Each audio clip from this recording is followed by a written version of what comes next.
Hello everyone, this is Battletoads here, and today we're going to be doing another pickup video, and yeah, I've been very busy this month, so I haven't been able to do like a whole lot of videos. In fact, I was pretty lucky I was able to get that Front Mission 3 request done, because fuck, that game is really long, I gotta tell you. But anyways, yes, so I've been to a convention this month in Montreal, which was kind of mixed. Like, I mean, I don't want to go into any bullshit there because, I mean, there was a lot of, like, good things and then there were some bad things that happened there. But, of course, the good things was actually the games that I got, and that's probably what you guys probably care about because, you know, I don't think you guys want to care about, like, that situation I had with trying to register because, man, those people are fucking rude. But either way, though. So, yeah, I got some pretty good games, and I'm hoping you guys all enjoy this. Alright, so the first game I got is actually a Genesis game, and I did not get it at the convention. I actually found it randomly at a thrift store for like $2, and that, oh shit, and that is Battletoads and Double Dragon, and it is complete, which is good, Yeah, so yeah, getting this game for like $2 is like really good. I don't know how much it normally goes up for, but I'd say this is a really worth it deal in my books, and also this game's pretty awesome too. Really like Battletoads, really like Double Dragon, so if you like both of these, then you'll love this game. It's actually really fun co-op too. I know me and my friend were playing it when I first got it, and we had a lot of fun. Now, the second game I got, and this was one I got from the convention, and it is Silent Hill 3, and it is complete, and I paid a little bit, like a lot for it. Like I paid like, I think like $25 for it, which is a little bit much for a game like this, but however, I really wanted to get a Silent Hill game, like either 2 or 3. I tried to find 2, they didn't have any of them, but I found 3, so I was like, okay, I'll take that, even though it was like $25, but still, it's not that bad, I guess. But either way though, this game is actually pretty good. I know me and my friends were going to play this all together, which is, you know, that's the whole fun about survival horror games. It's fun playing them with friends. And, well, I know when I have played this one before, like a couple years ago. Yeah, it was quite a while ago. I remember when I played this one, so I remember the beginning of this game actually scared the shit out of me though, just because like you're in like a theme park and everything's like dead and hanging or whatever. I don't know, that freaked the shit out of me when I was younger. That was like the one thing I do remember with this one though. Now, the other game I got from the convention, and it is a Sega Saturn game, which I usually don't see to most of them often, and this one is Fighters Megamix, and it is complete, which is good, and yes, it even has this little like envelope thing, which has a catalog of games, and yeah, so Fighters Megamix is actually a pretty wacky fighting game. Like you get like Virtua Fighter and Fighting Vipers, which is pretty cool. But you also get a lot of like random shit. Like there's like a bear that has like a sombrero, and he's like huge, and you can like fight as him. And then you can also fight as like the car from Daytona, which is like hilarious shit. So yeah, so this game is like really wacky, and that's the thing I like. Is like it's a game that you can't take seriously, but it's fucking awesome. And, well, unfortunately, one thing I did realize is that my Saturn doesn't save anymore because the battery died, so I have to get a new one. So I'm so unfortunate I won't be able to play this too often, because or else I'm going to have to going back to square one. But yeah, this game is pretty awesome. I'm glad I got it, and I think I got it for $25, I think. Yeah, $25 or $30, I forget how much I paid for it, but it was either between that many. And I'd say that was okay, since I don't see this game often. Now we get to move to Super Nintendo, and the Super Nintendo game is one that, the cartridge of it looks very, like, outstanding, and that is Maximum Carnage. And yeah, as you can tell, there's a sticker that was here when I peeled it off. It looks like it says Void on the end of it. I don't know if you guys can see that on the camera, but yeah, it's kind of funny how that ripped off like that, but either way, this game is fucking awesome. I know I talked about it in my memory video on the Super Nintendo when I rented this game, and I'm finally happy that I got it again, and now I'm probably going to trade out my Genesis version because I'm not a huge fan of that one. I mostly grew up with this one. And not only that, but it's a game from LJN that is actually really good. For those of you who still think that LJN is like the shittiest company of the world, but they're actually not the shittiest company. They're just has some okay games here and there. At least that's what I think. But either way though, this game's awesome, and I paid $30 for it, which may be a little bit too much, but however, I've been looking for this game for quite some time, and I've always seen a lot more than 30, which is crazy to think about, but 30 was the best I found. Alright, now we're gonna move to some of the NES games, and the NES I have not collected for in a long time, so it was at least good to get some good ones for that. And this one here is Startropics, which is a pretty hidden gem, I'd say. I don't hear a lot of people talk about it, and I got it for $10, which is really good, because this game I usually see at least 12 plus sometimes, and so 10 was like really good, I found. And well, it's a game that's like really interesting. I like how it, like, at first it's like starts off to look like a Final Fantasy game, but then it turns into like a Zelda kind of game.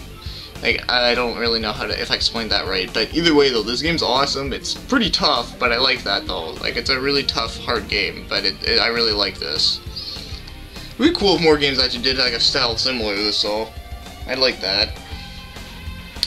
Next, we have another NES game, and it's a Capcom game, which normally Capcom was good for quality back then, not nowadays, because nowadays they're kind of like, eh. But either way, now it's, yeah, this is Chip and Dale Rescue Rangers, and I rented this game more than 10 years ago, 11 years ago exactly, so I'm at least glad that I got this game in, because this game is pretty awesome. And it's funny that I've not played this game in 11 years, and then when I was playing it like just the other day, I was like going like breezing through it like really far, and it's weird because like I remember when I first played this game, I thought it was tough as shit. So then after when I played it like without even like touching it within that amount of time, I was like, holy crap, is this game really that easy, or am I just like doing like really like beast mode at it? But no, I don't know what it was, but I just thought it was really funny though. I didn't beat it, but I did get really far with it within like one try though. Shit. Luckily these things are durable and it just fell on the couch, eh? But yeah, this game is awesome though. Probably one of my favorite Capcom Disney related games. And then this is the last NES game, and it's actually an unlicensed NES game, which is interesting, and it's actually the first of its kind that I actually ever owned.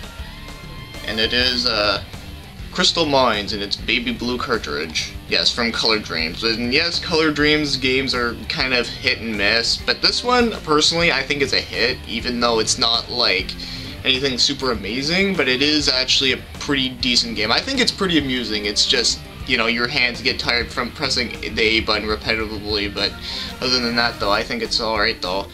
And I paid, how much did I pay for this one? I think I paid $30 for it, which is actually not bad considering how this game is like, I don't see it often at all. In fact, this is actually the first time I've ever seen it in person, so I was like, oh my god, I should take that up, because I know for a fact I'll probably never see it around again.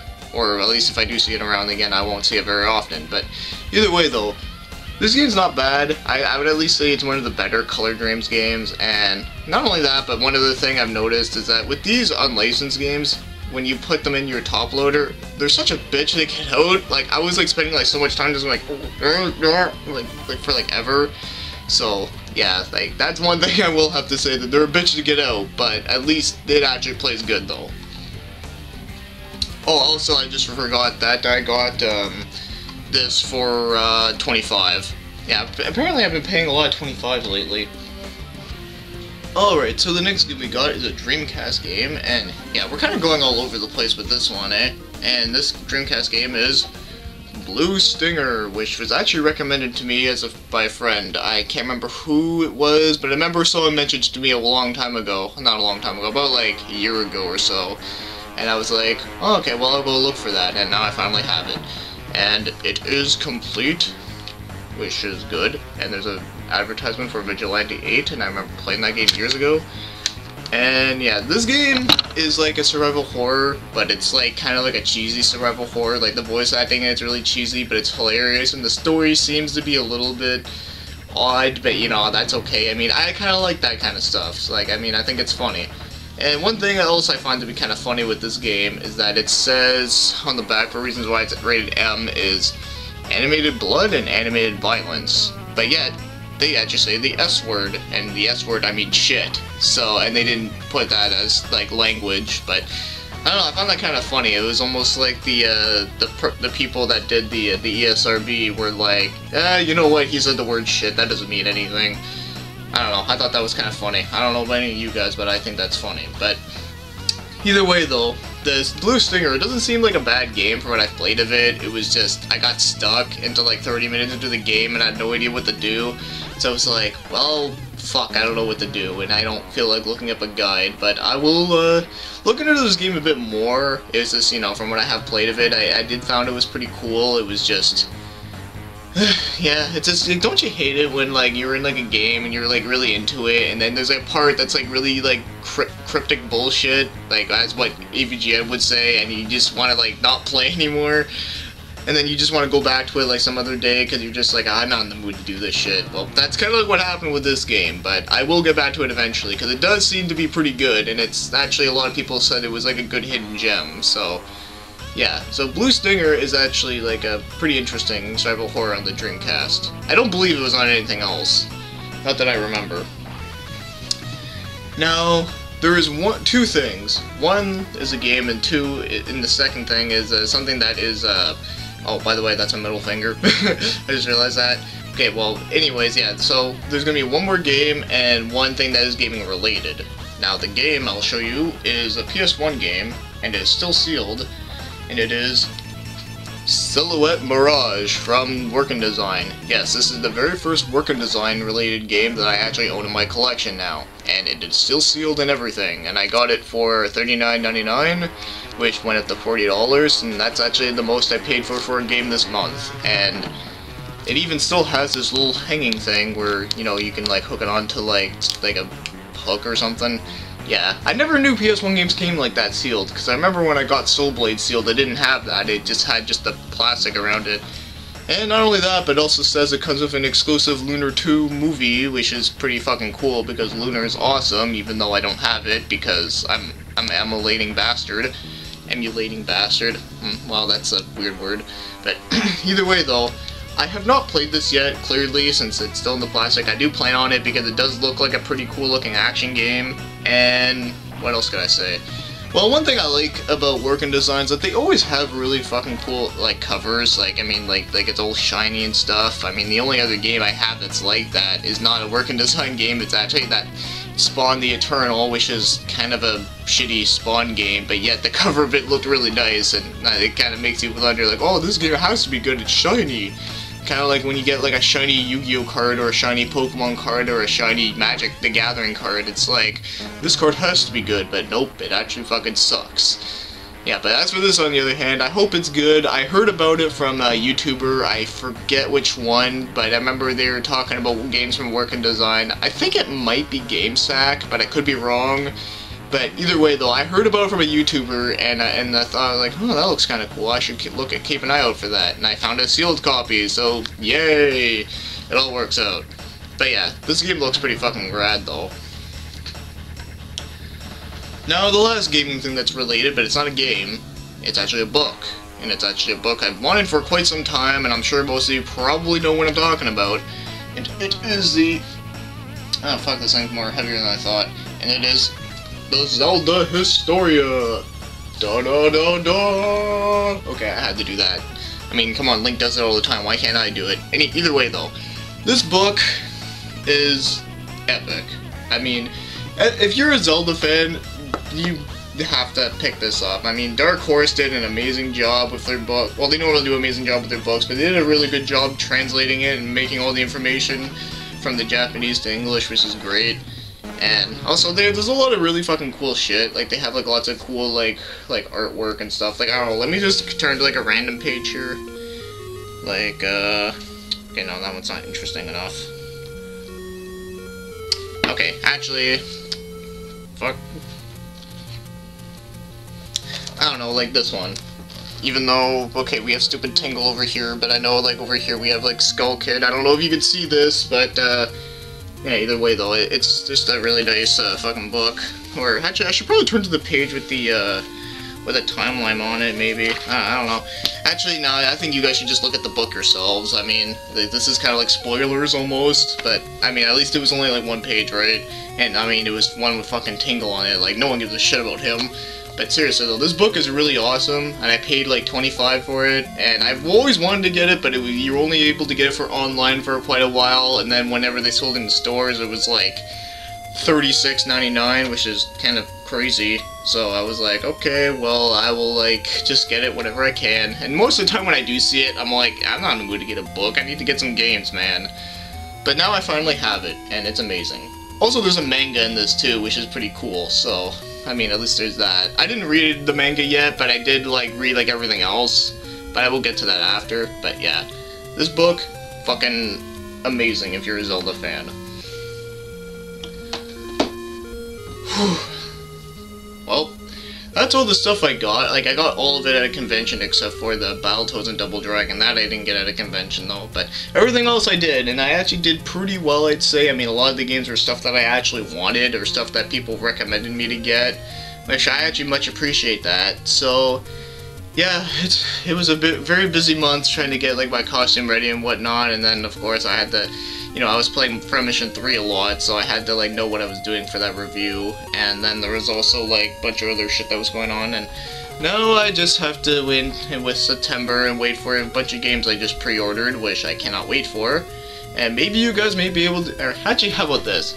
If you guys can guess what 3 games I pre-ordered that are coming out in September, I may give you a shout-out video in the next... I may give a shout-out to you guys in the next video, so...